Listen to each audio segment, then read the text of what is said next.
எல்லோருக்கும் வணக்கம். SMV Panchagavya Pooja product manufacturing and sales. எங்களிடம் சாணத்தால் தயாரிக்கப்பட்ட விளக்குகள், சாம்பிராணி கப், அகர்பத்தி, தூப் ஸ்டிக் இது அனைத்தும் எங்களிடம் கிடைக்கும். உங்களுக்கு இந்த ப்ராடக்ட் வேணும்னா டிஸ்கிரிப்ஷனில் என்னுடைய நம்பர் கொடுக்குறேன். எனக்கு கால் பண்ணுங்கள் அல்லது வாட்ஸ்அப் பண்ணுங்கள்.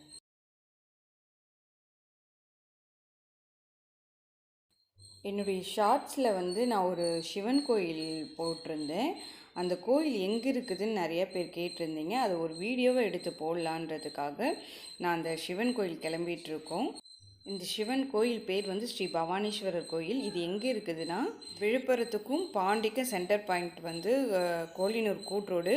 அதுலேருந்து கோலினூர் கூட்ரோட்லேருந்து சென்னை போகிற ரூட் வழியாக நம்ம போகணுன்னா ஒரு 10 நிமிஷத்தில் ஒரு பாலம் வரும். அந்த பாலத்து பக்கத்தில் லெஃப்ட் சைடில் ஏஆர் இன்ஜினியரிங் காலேஜும் வெங்கடாச்சலபதி பாலிடெக்னிக் காலேஜும் இருக்கும். அது பக்கத்தில் ஒரு ரோட் போகும். அந்த ரோட் வழியாக நம்ம போனோன்னா ஒரு 10 நிமிஷம் போனதுக்கப்புறம் அந்த கோயில் வந்துடும்.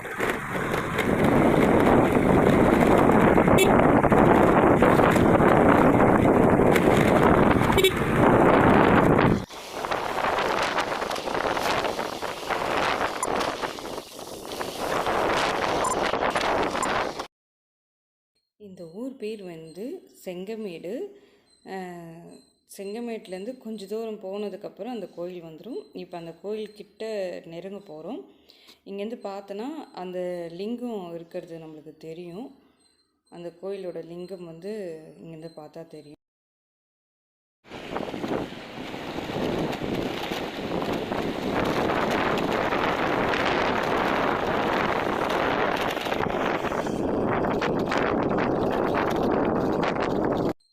இப்போ நம்ம கோயிலை ரீச் பண்ண போகிறோம்.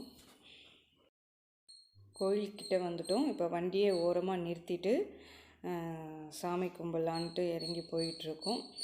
இப்போ சிவனுடைய உருவம் இங்கே வச்சுருக்காங்க.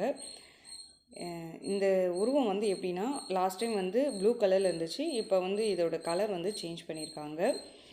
அடுத்து இங்கே தட்சிணாமூர்த்தி மேலே ஒரு லிங்கமும், நந்தீஸ்வரர் மேலே ஒரு லிங்கமும் வச்சுருக்காங்க. இந்த கோயிலை ஒரு வியூ. ஃபஸ்ட்டு விளக்கு வாங்கி அதை ஏற்றிட்டு, இந்த கோயிலில் பெருசாக கூட்டமே இருக்காது.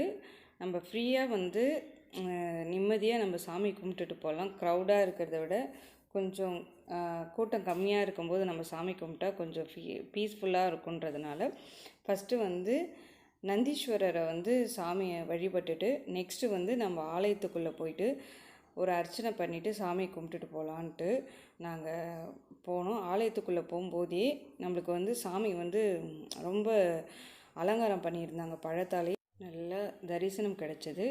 மன நிறைவு பெற்றது. இந்த இடத்துக்கு வந்த உடனே எங்கேயுமே நம்ம எப்பயுமே என்னென்னா ஒரு ஸ்ட்ரெஸ்ஃபுல்லாக இருப்போம் இல்லையா, கோயிலுக்கு போனால் அந்த நிம்மதி கிடைக்கும். அந்த நிம்மதி இந்த கோயில் எனக்கு கிடைச்சது. நீங்களும் விழுப்புரம் வழியாக நீங்கள் வந்தீங்கன்னா இந்த கோயிலை ஒரு வாட்டி நீங்கள் தரிசனம் பண்ணுங்கள். இந்த வீடியோ உங்களுக்கு பிடிச்சிருந்தால் லைக் பண்ணுங்கள், ஷேர் பண்ணுங்கள், கமெண்ட் பண்ணுங்கள், மறக்காமல் சப்ஸ்கிரைப் பண்ணுங்கள். தேங்க்யூ.